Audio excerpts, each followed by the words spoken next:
En esta primera lección lo que veremos es la interfaz de Autodesk Maya y sus principales herramientas. También aprenderemos a movernos en un ambiente tridimensional.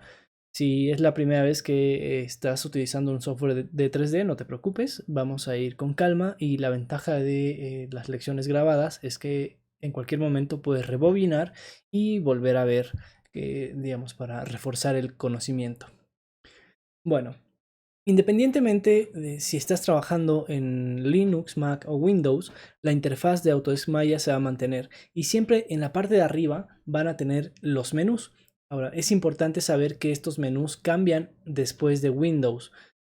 ¿Por qué cambian? Porque estos menús se adaptan dependiendo de la modalidad de trabajo que estés ejecutando. Por ejemplo, si estás modelando, puedes seleccionar en el status line, que es toda esta línea, en tu primer apartado, que es el apartado de módulos, puedes seleccionar modeling y los menús serán para modelado. Por ejemplo, podemos cambiar a rigging y ahora los menús cambian y tiene menús con herramientas y acciones de rigging. Y así sucesivamente, por ejemplo, Effects tiene sus propios menús, Rendering sus propios menús y podrías crear los tuyos en Customize. Por lo pronto vamos a dejarlo en Modeling. Y aprovechando que ya saltamos a este apartado que es el status line, vamos a seguir hablando de él. Después de la selección de los módulos de trabajo, tienes tu apartado para archivo, para crear un nuevo archivo, para abrir un archivo, para guardar archivo, para dar un undo o dar un redo. Quiero que noten que estos apartados están separados por este separador que es una línea y un rectángulo. Si tiene la línea y rectángulo quiere decir que puedes comprimir el apartado. Si tiene una línea y un triángulo, como es este caso, puedes expandir el apartado. Por ejemplo, aquí podemos expandir este apartado y este apartado es bastante interesante porque nos permite seleccionar o activar qué tipo de selección queremos habilitar en nuestra área de trabajo. Ahora lo voy a desactivar, lo voy a ocultar. Y bueno, después de eso tenemos otro tipo de selección. Este es selección por jerarquías, por objetos y por componentes. Todos los objetos que creemos en nuestro, bueno, no todos los objetos, pero la mayoría de los objetos que creemos en nuestra área de trabajo van a tener su modalidad de objeto y su modalidad de componente. Por ejemplo, esto que es un polígono tiene vértices, tiene ejes y tiene caras, que son sus componentes. Ya vamos a ver más adelante cómo se selecciona esto. Por lo pronto es solamente para ejemplificar a qué me refiero con selección por componentes, selección por objetos y en el caso de las jerarquías, los objetos se pueden emparentar. Por ejemplo, ahorita son dos objetos separados, podríamos emparentarlos. Aquí el cubo 1 es hijo del cubo 2, es decir, responden a una jerarquía. Y si activo mi selección por jerarquía, no importa cuál de los dos seleccione, siempre se va a seleccionar el más alto en la jerarquía. En cambio, si activo mi selección de objeto, si selecciono el más bajo en jerarquía, se va a seleccionar individualmente. Y si selecciono el más alto en jerarquía, se va a seleccionar toda la jerarquía en automático. También vamos a trabajar más adelante cómo hacer jerarquías y saber exactamente para qué sirven en los softwares de animación 3D. Esto de las jerarquías no solo aplica en Autodesk Maya, en general en todos los ambientes tridimensionales se utiliza la jerarquía de distintas formas. En algunos softwares es por medio de nodos, en otras como Maya es por medio de jerarquías en un outliner. Y bueno, ya depende del software con el que estén trabajando. En el caso de Maya, vamos a estar trabajando muy constante con estas jerarquías en el outliner. Pero bueno, entonces regresando al tema, esto es para seleccionar con jerarquía, seleccionar por objeto y seleccionar componentes. Ahora quiero que noten que el siguiente apartado se modifica dependiendo del tipo de selección que tenga activa. Esto es para facilitarnos el trabajo y, por ejemplo, en selección de objetos nos permite activar o desactivar ciertos tipos de objetos. Por ejemplo, este es para los polígonos. Si yo desactivo la selección de polígonos, no me permite seleccionar polígonos en mi área de trabajo.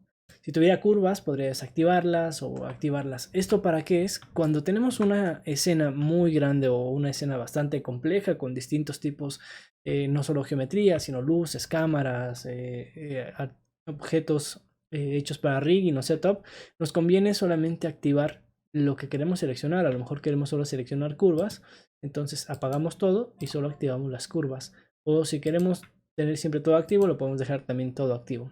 Eso es una ventaja de selección que nos permite trabajar más rápidos o más efectivos. Nos vamos a saltar al apartado de los imanes. Este apartado es para los snaps. ¿Y qué hacen los snaps? Básicamente, cuando nosotros movemos un objeto, lo podemos mover libremente si no está activo ningún snap, pero nosotros podemos activar un snap. Por ejemplo, activé este snap al grid y lo que va a hacer es que cuando yo mueva mi objeto, el objeto se va a estar moviendo pegado a los cuadrantes del grid. El grid es este enrejado que tenemos aquí abajo. También ahorita les digo cómo me estoy moviendo en esta pantalla. Entonces, este snap es para un snap al grid, snap to grid, y nos permite avanzar. Miren, voy a mostrarles aquí en el transform cómo cuando yo muevo mi objeto se está moviendo en valores cerrados gracias al snap. En cambio, si desactivo el snap, se empieza a mover un poco erráticamente porque lo estoy agarrando desde el centro, pero no son números cerrados, sino tiene decimales, ¿no? Bueno, hay snap a la curva, snap al punto. El snap al punto es bastante útil cuando estás creando objetos porque se pega a todo lo que sean puntos, por ejemplo, los vértices que son puntos. Entonces, por ejemplo, tal vez aquí la figura que quiero hacer es de una especie de escalera, ¿no? O no sé, algo ahí arquitectónico, y pues nos puede servir bastante bien ir snapeando. Estoy duplicando con control D, ir snapeando a los puntos. Si ya no quiero seguir utilizando el snap, solo basta con desactivarlo. Después de los snaps tenemos este apartado que dice No Live Surface. Lo que hace el Live Surface es que convierte una superficie completa en un snap. Eso es muy útil cuando están haciendo, por ejemplo, ropa para los personajes. Convierten todo el cuerpo del personaje en un snap gigante y empiezan a trazar las curvas para la ropa encima del cuerpo del personaje. Lo vamos a ver más adelante. Bueno, nos vamos a saltar hasta el apartado de render. Todos los apartados que nos estamos saltando ahora los vamos a ir viendo más adelante cuando sea necesario. En el apartado de render son estas claquetitas, y la claqueta que tiene el ojo lo que hace es que nos abre la ventana de render. Si yo quisiera lanzar el render sin abrir la ventana primero, puedo utilizar la claqueta que está vacía y eso va a generar un render. Por default viene activo Arnold Render, pero si quiero puedo cambiar a Maya Software, por ejemplo. ¿Cuál es la diferencia entre uno y otro? El motor de render, tal cual, el fabricante, y funcionamientos precisos en cuanto al trazado de rayos, el manejo lumínico, el manejo de los shaders y la optimización de los recursos para el render. Por ejemplo, en el caso de Arnold Render no me lanza ningún render, el Maya Software sí. Esto es porque necesito crear luces. Voy a ir a Create, Lights, y puedo crear aquí, por ejemplo, una Point Light, que sería una luz como de foco. Ahorita la voy a mover con mi herramienta de traslación. Les voy a explicar bien cómo está funcionando todo esto más adelante. Por ejemplo, lanzo el render y aquí, ahora sí, ya que tengo mi luz, empieza a salir algo en el render. Puedo yo subirle la potencia, por ejemplo, a esta luz. Le voy a subir la intensidad. Y ahora pues claramente hay más intensidad en este punto y se alcanza a ver más zonas. Tenemos otro tipo de render que es el IPR render. El IPR render es bastante interesante porque no tenemos que estar cliqueando renderear a cada rato, sino más bien el software, cada que identifica un cambio importante en la escena, hace un render. Por ejemplo, ahí cambié el color de la luz e hizo un render. Si aumento la potencia de la luz, también va a hacer un nuevo render. Entonces es una ventaja cuando estamos probando, por ejemplo, luces o colores en texturas. Sin embargo, si no tenemos una computadora potente, es muy probable que el IPR render sature nuestro sistema y haga que el software se cierre. Entonces hay que manejarlo con cuidado. El siguiente apartado, que es una claqueta con un engranaje, nos va a abrir los settings de rendereado, y aquí ya hay que clavarnos ahora sí en cuestiones técnicas, ¿no? Que ahora mismo no las vamos a ver, pero por ejemplo podemos cambiar el nombre del rendereado, el tipo de formato, si va a llevar compresión o no, inclusive si va a haber un render en secuencia, de qué frame a qué frame, qué cámara estará rendereando y un largo etcétera, como la resolución por ejemplo, que eso es muy importante dependiendo del proyecto. Bueno, al final del status line tenemos algunos iconitos. Estos iconos nos van a estar modificando o más bien abriendo ventanas que nos van a facilitar el trabajo. Por ejemplo, el icono que tiene el cubo y el martillo es el Modeling Toolkit, que trae herramientas de modelado que están a la mano para poder trabajar rápidamente. Por ejemplo, generar figuras booleanas como esto, que aquí lo que hice fue generar un booleano en el cual el cubo de abajo recortó al cubo de arriba. Entonces, esto nos facilita el trabajo porque ya no tenemos que ir al menú a buscar la herramienta, sino directamente desde aquí podemos empezar a trabajar el modelado con el Modeling Toolkit. Después del Modeling Toolkit tenemos este iconito que es como de un humano, que es para la herramienta del Human IK. Ese no lo vamos a ver en este curso, pero es una herramienta para crear esqueletos y setups de una forma automatizada. El siguiente apartado es el Attribute Editor, y este es bien interesante porque todos nuestros objetos en Maya van a tener inputs y outputs, es decir, van a tener conexiones entrantes que afectan el funcionamiento de nuestro objeto, y conexiones salientes que afectan a otros objetos. Desde el Attribute Editor en forma de pestañas podemos ir viendo estas conexiones. Por ejemplo, una de ellas es el Lambert. Al final siempre vamos a encontrar el material que por default existe el Lambert 1, pero si yo diera clic derecho, asignar nuevo material, podría asignarle un nuevo material como un Blin, por ejemplo. Lo vamos a ver más adelante, no se preocupen. Ahora, si yo selecciono mi objeto, al final, ya vieron cómo cambié el material, ahora tiene un material que se llama Blin, que le está mandando información. Yo puedo cliquear en el color y modificar el color, y de esta forma estaría modificando el aspecto de mi objeto. Ahora tiene más entradas, que son las básicas, como el Cube Shade y el Cube, el número de cubo que es, ¿no? Que es el 5. Y aquí tenemos su traslación, su rotación, su escala y un largo, etcétera. Entre más cosas le vayan pasando a nuestro objeto, más pestañas aparecerán en esta zona. Por ejemplo, este que ya tiene más historia, tiene aquí las operaciones booleanas que hicimos, que desde aquí podría modificarlas. Attribute Editor, encuentro el poly bool, y desde aquí puedo cambiar. A lo mejor no quería que fuera un difference, sino una unión o una intersección. La intersección es lo que está adentro, ¿no? Y ya dejaron a su hijito. Entonces, la ventaja de encontrar estos inputs es que podemos todavía modificarlos, aunque ya haya pasado un tiempo. No hay garantía de que se modifique adecuadamente, porque conforme más cosas le vayan pasando, están conectadas las unas con las otras y se van a deformar en algunos casos. Entonces, lo ideal para trabajar en Maya es que se trabaje lo más preciso posible desde el principio. Es decir, si nuestro booleano lo queremos de esta forma, debemos de estar seguros que así lo queremos para después seguir trabajando, porque si seguimos trabajando en nuestro objeto y después queremos regresar al Attribute Editor, pero ahora se agregó aquí el Extrude Face, que es el que acabo de hacer, y yo quisiera regresar al booleano, otro, bueno, ahorita sí funcionó, pero podría haber fallado, ¿no? Por ejemplo, la intersección pues no hizo nada. A ver, déjenme, intento algo un poco más drástico, a ver si genera un error.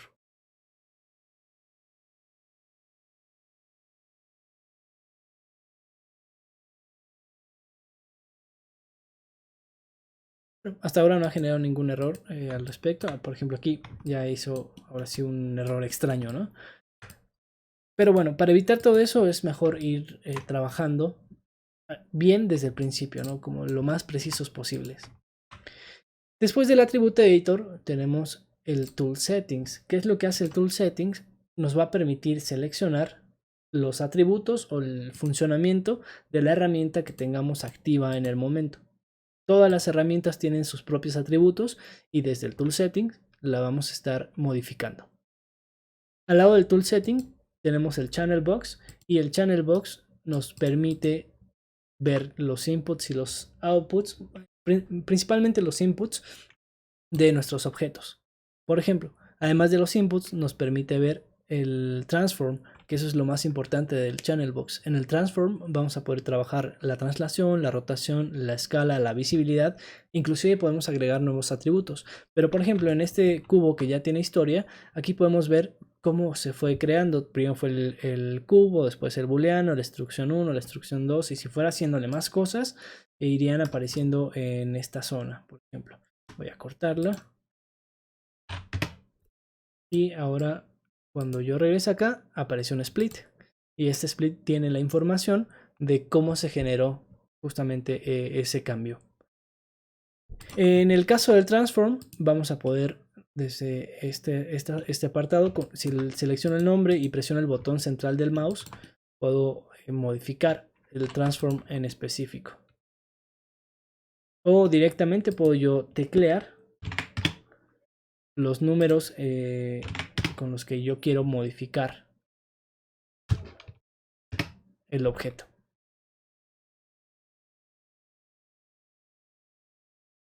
Bueno, estos apartados los vamos a estar utilizando bastante. Déjenme regreso aquí la escala a 1 y se fue al centro. Estos apartados los vamos a estar utilizando bastante, en especial el Channel Box y el Attribute Editor. Todos los demás, dependiendo del estilo de trabajo, se van a utilizar.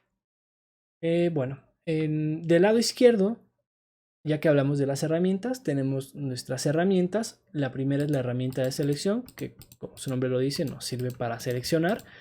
Si selecciono un objeto, este objeto se va a poner de color verde en el outliner, eso me indica que está seleccionado.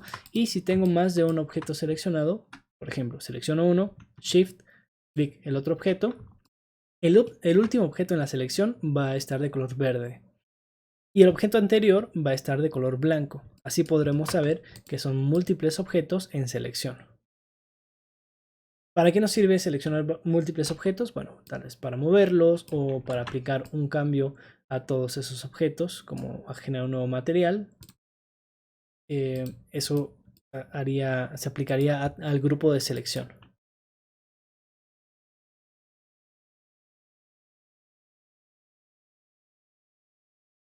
Bueno, entonces para eso nos sirve la herramienta de selección. También tenemos una herramienta de selección por lazo que sirve como en los otros softwares que contienen la misma herramienta, que es solamente para seleccionar lo que está dentro del lazo. Lo que aparece, lo que está fuera del lazo, pues no se seleccionará. Tenemos una herramienta bastante interesante, pero para ello voy a traer otro objeto como una esfera que tiene más vértices. La siguiente herramienta de selección es selección por brocha y sirve muy bien para seleccionar componentes como vértices.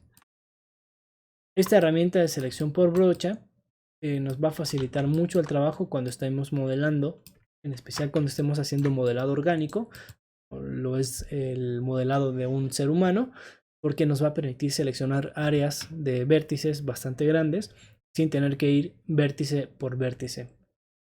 ¿Cómo funciona esta herramienta? Bueno, lo importante es que no esté nada seleccionado, ningún componente seleccionado cuando la activamos.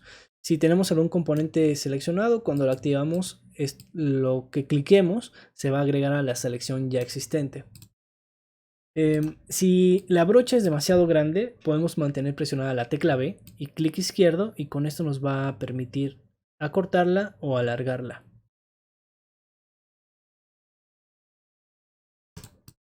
Y como cambio de tipo de componentes, si mantengo presionado clic derecho sobre de mi objeto, puedo seleccionar si quiero estar en modo objeto, si quiero estar seleccionando ejes, si quiero seleccionar vértices, caras o vertex face.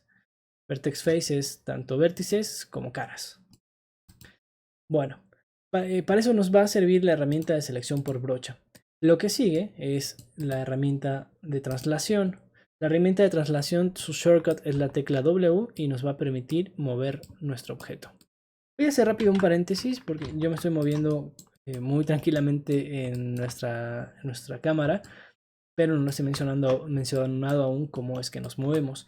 Siempre todos los movimientos que queramos hacer en nuestra cámara es con la tecla Alt. Mantenemos presionado Alt y clic izquierdo, por ejemplo, y esto nos va a permitir hacer un movimiento de orbitación alrededor del punto en donde está viendo la cámara. Si presionamos Alt y clic derecho del mouse, vamos a poder alejar y acercar la cámara. Y si presionamos Alt y botón central del mouse, vamos a poder movernos hacia los lados o hacia arriba y abajo. Entonces, con esto podremos navegar en nuestra interfaz para poder seleccionar, por ejemplo, adecuadamente algún área de nuestro interés. Ahorita estoy agregando a la selección con la tecla Shift. Si presiono la tecla Control, como en los otros softwares, van a quitar la selección. Es importante siempre regresar a modo objeto. Bueno, entonces la herramienta de traslación, cerrando el paréntesis, regresando a lo de las herramientas, la herramienta de traslación que se activa con la tecla W nos va a permitir mover nuestro objeto a distintas posiciones. Si seleccionamos los ejes, podemos moverlo solamente en ese eje, pero si seleccionamos desde el centro, lo vamos a mover en múltiples ejes. Si seleccionamos alguno de estos cuadrantes, vamos a moverlo únicamente en ese plano cartesiano. Por ejemplo, en este caso es Z y Y. Y solamente se va a estar moviendo en ese plano cartesiano independientemente de en dónde esté nuestra vista. La siguiente herramienta es la herramienta de rotación y esa se activa con la tecla E. Y la herramienta de rotación pues nos va a servir para rotar nuestro objeto y cambiar su orientación. Por ejemplo, se va a notar más con un cubo, que nos permite ya sea en un solo eje o si selecciono desde donde no hay ejes en múltiples ejes. Este círculo que está por fuera convierte el eje óptico de la cámara en un eje de rotación. Entonces, en algunos casos es interesante para generar ciertos giros. Por último, la herramienta de escala que se activa con la tecla R. Y esta nos va a servir, como su nombre lo dice, para escalar el objeto, para hacerlo más grande, más pequeño. Si seleccionamos un solo cuadrante, un solo eje, pues lo va a ejecutar solamente en ese eje. Voy a cambiar al channel box para poder verlo. Nos va a estar modificando solamente en ese eje que está seleccionado. Y si seleccionamos desde el centro, lo va a hacer en los tres ejes. Al final de la herramienta, de este apartado, tenemos la última herramienta que utilizamos. No sé si recuerdan que la última herramienta que utilicé fue la herramienta de corte. Entonces aquí se va a quedar a la espera de nuevas instrucciones. Esto es para facilitarnos el trabajo, porque por lo regular cuando trabajamos con una herramienta la seguimos utilizando por un buen rato. Lo importante es siempre regresar a la herramienta de selección o a la herramienta de traslación. Por cierto, el shortcut de la herramienta de selección es la tecla Q. Después tenemos ahí una línea de separación indicando que hasta ahí termina el apartado de herramientas y tenemos el apartado de vistas o el apartado de layouts. El primer icono es únicamente para que tengamos una sola vista. Pero por ejemplo, a lo mejor estamos trabajando en modelado y requerimos 4 vistas, no solamente la perspectiva, sino también una vista desde un lado, una vista desde frente y una vista desde arriba. ¿Para qué? Para hacer más efectivo nuestra forma de trabajo. Por ejemplo, aquí estoy seguro que la estoy poniendo justo al lado de este cubo sin tener que hacerlo tan complicado como es en la perspectiva. En estas vistas nos permite trabajar, les digo, de una forma muy efectiva y casi sin error. Entonces se puede activar con este icono y nos activa las 4 vistas, y si queremos navegar entre ellas, por ejemplo quiero expandir la perspectiva, pongo mi puntero en la perspectiva y presiono la tecla espacio. Si quiero volver a abrir el último layout que tenía, que era de 4 vistas, presiono otra vez espacio y puedo pasar por ejemplo a la vista top, pongo mi puntero en la vista top y presiono espacio. Y así puedo estar navegando entre las distintas vistas. Después de la vista de cuatro apartados, tenemos la vista de 2 apartados. Y por ejemplo, ahorita está solamente front y perspectiva. Podemos estar saltando entre estas dos. La realidad es que por lo regular se acostumbra a trabajar con 4 vistas para poder tener frente, lado y arriba y perspectiva. Ahora, hasta abajo de las vistas tenemos algo que se llama Outliner. En el Outliner vamos a encontrar todos los objetos que existan en nuestra escena. Por ejemplo, aquí Aquí está el cubo 3, el cubo 4, el cubo 5, la luz que cree, el cubo 6, la esfera. Y aquí tenemos los cubos que estuve trabajando para hacer el booleano. Ya vieron que aparece solamente su transform y aparecen en gris. Esto es porque aún existe, necesitan existir como en forma de nodos para poder afectar a este objeto.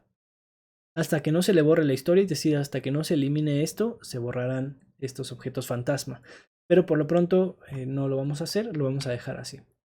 También tenemos aquí las vistas que estábamos utilizando en este apartado. La perspectiva, la top, la front, la side. Y tenemos algunos sets de iluminación y de objetos básicos que siempre van a venir en cada escena. Quieren cerrar el outliner, solo presionan otra vez aquí en el outliner y ya se oculta. Ahora, hasta abajo tenemos el time slider. ¿Para qué sirve el time slider? Para poder hacer animaciones. Tal cual como su nombre lo dice, es la línea del tiempo. Y aquí, por ejemplo, en la línea del tiempo de base viene de 120 cuadros. Es importante recordar que Maya es un software creado para animación 3D y efectos visuales para cine. Por lo tanto, la base de tiempo, esto se puede modificar, pero su base es de 24 cuadros por segundo. Es decir, cada 24 hay un segundo. Vamos a hacer una animación rápida. Voy a poner en el cuadro 1 y voy a posicionar mi objeto en donde lo necesito. Por ejemplo, aquí, arriba del grid. Una vez que me posicioné en el tiempo y que posicioné mi objeto en el lugar, presiono la tecla S con el objeto seleccionado. Ahora noten que en el channel box, en todo el transform, se puso un rectángulo rojo. Eso indica que hay un keyframe. El keyframe indica que hay una marca de espacio-tiempo. Ya vieron que aquí también en el tiempo hay un keyframe. Después me voy a mover, por ejemplo, al 24, que quedamos que es un segundo. Y voy a aventar por aquí mi esfera y vuelvo a poner un keyframe. Siempre va a ser así el método. Primero nos posicionamos en el tiempo, luego movemos el objeto y luego ponemos keyframe. Ahora, ¿qué vamos a tener? Una animación sencilla de traslación. Al final del time slider tenemos los botones para reproducción y puedo poner play y ahí va a estar mi animación. Lo puedo parar, por ejemplo, y continuar animando. Rebobinar y dar play.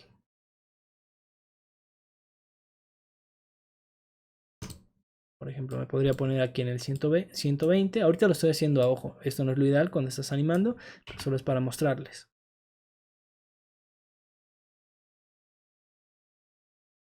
Estoy teniendo como una especie de ciclo en animación. Abajo del time slider tenemos el range slider y en este nos va a permitir modificar cuántos cuadros quiero ver en mi time slider. Esto es para poder hacer más efectiva la animación y poder revisar loops. Ahora, ya vieron que al lado del range slider tenemos unos recuadros. Los que están inmediatamente al lado son los cuadros que tenemos activos en el time slider. Y los que están al final son los cuadros que están disponibles. Por ejemplo, tengo hasta 200 cuadros disponibles. Ahora no es el máximo. Podríamos poner 1000 cuadros, por ejemplo, o la cantidad de cuadros que nosotros necesitemos para nuestra animación. Si estamos haciendo efectos visuales, vamos a necesitar un montón.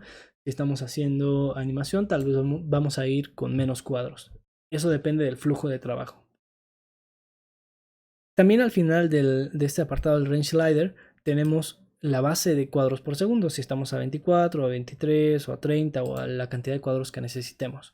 Si quisiéramos hacer modificaciones más precisas, podemos darle clic en este personaje que tiene un engranaje y nos va a llevar a las preferencias del time slider. Y también desde aquí podríamos modificar la velocidad de cuadros por segundo, en dónde comienza, en dónde termina, en dónde comienza tu animación y en dónde termina tu animación. Es importante si haces alguna modificación en esta zona presionar el botón Save, porque si presionas cancelar no se activará ninguna de tus modificaciones. Ahora, ya por último tenemos este apartado que es para programar. Podemos programar en Mel o en Python.